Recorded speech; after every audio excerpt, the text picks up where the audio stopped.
All right, guys, I trust that you have enjoyed our interview with John from OIC. And in this video, we hope to break it down a little. So Tammy, let's explain the inspiration behind the name of this series, Common Sense and Brand Sensibilities. Thanks, Vincent. So let's start with common sense. What do we mean by common sense? Common sense goes beyond just knowing how much money you have in your bank account. Common sense means that you know the ins and outs of your financial story. You know what makes up the money coming in, and you know what makes up the money going out.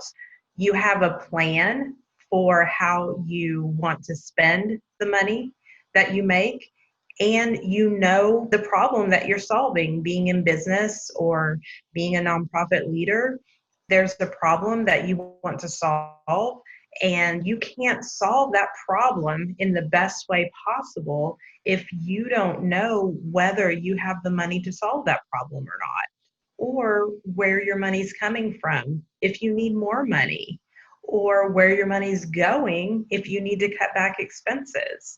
And you can't tell those things by checking your bank account balance. That's deceptive, and it will not lead to good business decisions, and is not a good way to know your financial story. That's a very short story. That's like a sentence. That's not a story. So we believe that common sense means you know the details of your financial story, and you're able to make the good decisions you need to make based on that story. Branding is often misunderstood, but in a nutshell, think of branding as what and how people remember you, or what they say when you're not in the room. And it goes beyond the visible aspects of your business, like the logo on your packaging or the website that you have, or even products or services that you sell. As a business owner and leader, brand sensibility is number one, about knowing what you want people to remember about you. And two, how your marketing efforts and even day-to-day operations are going to make that impression that sticks in the mind of your customers. So in our first video of our series on common sense and brand sensibilities, DeJon Jones, Executive Director of OIC of Oklahoma County, shared with us a little bit about her story regarding being prepared when it came to the pandemic. So when that happened, when that obstacle was thrown in her way, she had to come up with a plan to be able to serve their students. And in order to come up with a good plan, she had to know two things. She had to have common sense, she had to know her financial story, and she had to have brand sensibilities. She had to know the why of OIC of Oklahoma County. She had to know what her students' needs really were at the heart of the matter. And she had to know how OIC intended to solve the problem that was before them.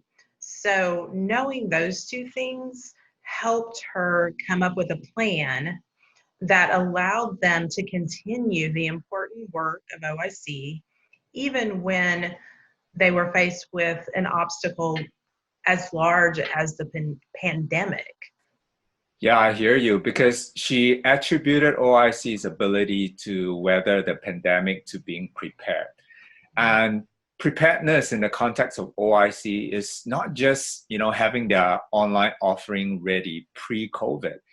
I heard her say that their motivation to get funding to make those online content stems from the desire to always be bringing value to their clients, whether COVID happens or not, and they push through that to make it happen.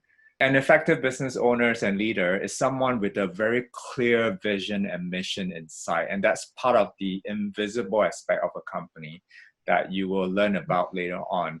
But that's how you can lead and inspire your team, even in spite of challenges like COVID, or when you're just not making the needed sales to be profitable and whatnot. I like to think of any business as a tree, which is why I mentioned earlier, the whole idea of understanding your vision and your mission is part of knowing the invisible aspect of your company. So I will share that video later on in our Facebook group so that we can generate more conversation surrounding the idea of being brand sensible, and also bringing the whole aspect of having common sense to run your business like a solid brand. Now, when Dejon started to describe OIC's client, she did it very, very clearly. She goes beyond simply saying that they are adults seeking to continue or complete their education later in life. These are adults to OIC who are not just coming to get a piece of paper qualification. The educational part of it is the easy part of their process. OIC is in the business of overcoming self-doubt and building self-esteem in their students. And that's what impresses me about, because in order to know what you're in the business of selling, you need to define who you are selling to and what needs are you actually meeting. Needs that go from a functional need, like getting a GED or getting a diploma, to an emotional need. And when you as a business can resonate with that emotional need, you have gained a customer for life. Yeah, I really love that idea. And it's one of the things that we talk often about at DecisionGrid is we want to know what is the good that you want to do. So as a business owner or as a nonprofit leader, whatever position you have, you really have to have in focus your goals. And it's not just about your goals, it's the good, it's the heart of your goals. And that's why we say, what is the good you want to do? Because we really believe that that gets to the heart of your why. Dejon talked about her students not just as projects or problems to solve, but they were people who had obstacles and who had feelings and who had things that these intangibles, right? That really, it didn't matter how much they wanted to hand out high school diplomas if a person had a self-esteem issue. They're not going to take advantage of their services. So that's how it is in everything. We have to get to the heart of the why. And as a business owner, you have to get to the heart of the why. And it's only by getting to the heart of the why that you understand what it is you want to accomplish. And once you understand what you want to accomplish, getting there is becomes so much more clear and so much and you become so much more successful in it because you've defined the heart of the problem, and then that means your solution and your decision making is going to come from the heart as well. So many times when we talk about business, we separate it into two categories: for-profit business and nonprofit business. And the truth of the matter is there are a lot more similarities than differences between these two types of businesses. Both of these businesses have a financial engine. And when we're talking in terms of common sense, they both need funds to make their business run and to accomplish the good that they want to do. And both business is always formed to accomplish a good. Business is invented to solve a problem. So whether you do it through the avenue of a nonprofit business or you do it through the avenue of a for-profit business, you're really in business for the same reasons.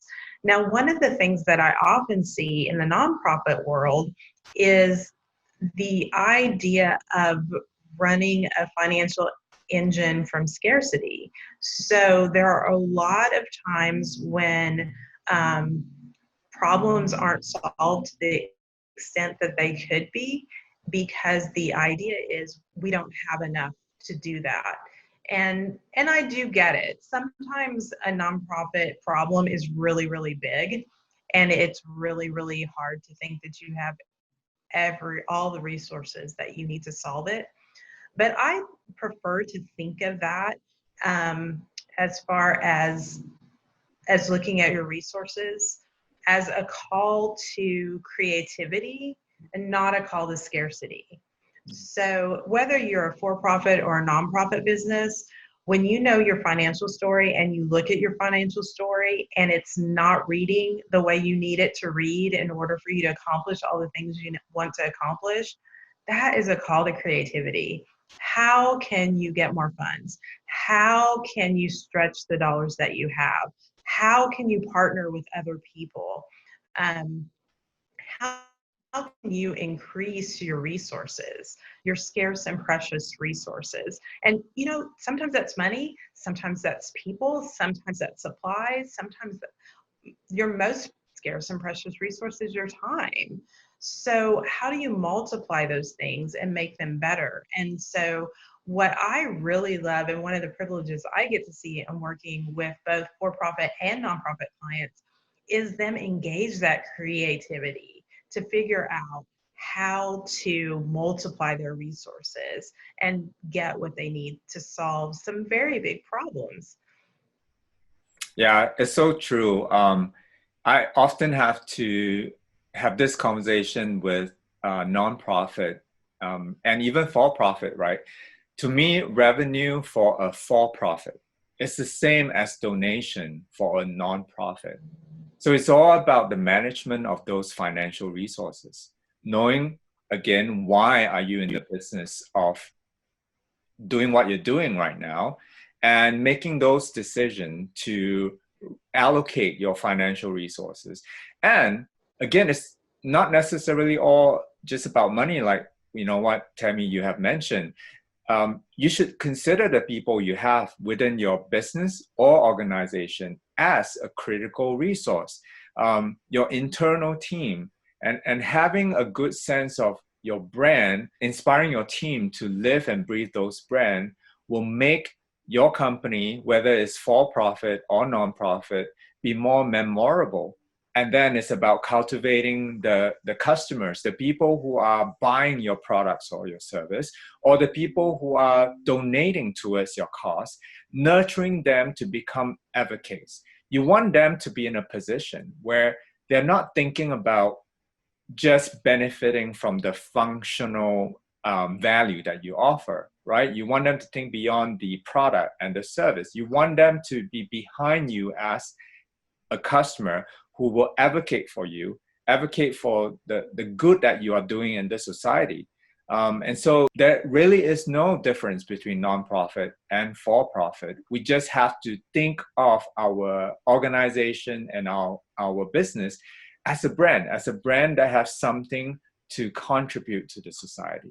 So one of my goals for this year for DecisionGrid is to create a community of amongst our clients and amongst the larger community in general. I want to create a sense of support, a sense of being able to get answers, being able to interact with peers and know that you're not alone, especially in a time like 2020 has been, where things can feel really lonely. It can feel like you're the only one coming up against these obstacles. I want to create a safe space where people can come. They can get answers to their questions. They can feel supported by each other and just really create a resource for our community of clients and for the community at large. So that's why we have created a Facebook group and for the Common Sense and Brand Sensibilities initiative, if you will. And we want to invite all of you to participate in that community. We think that it would be beneficial not only for yourselves, but mutually beneficial for others as well. And it will give us a chance for all our clients to showcase their own expertise, their own experience. And it's also a place where you can get answers and feel supported. So that's just been something that's been a dream of mine for this year. And so I'm really excited about this opportunity and this invitation. Yeah, I totally resonated with that because, having been a brand designer and strategist for the last 15 years, and now as a brand coach and author, I love to listen to businesses, business owners, business leaders, and even the different team members, and to understand what it is to them to have a job, or to be involved in a company. It has to go beyond just making a paycheck, right? And so the Facebook group that DecisionGrid has created will be a good platform for us to have a safe environment and to talk about our struggles and to share our successes. And that's where we learn. And so in my coaching, I like to always paint this picture. Imagine yourself as a mattress company and ask, are you in the business of selling a good mattress, or are you in the business of selling a good night's sleep? Your answer to that question will make a difference in a way you as a business or even a nonprofit organization make your day-to-day decisions and formulate your marketing strategy. So the question that we are encouraging the members of this Facebook group to be sharing is, what are you in the business of selling? What is the good you are doing as a company and as a person? Hope to hear a lot of feedback from you guys. And we thank you for this time. Thanks, Vincent. And thank you all for the opportunity. It has been so much fun to share with you, and I hope that we'll be able to continue this conversation.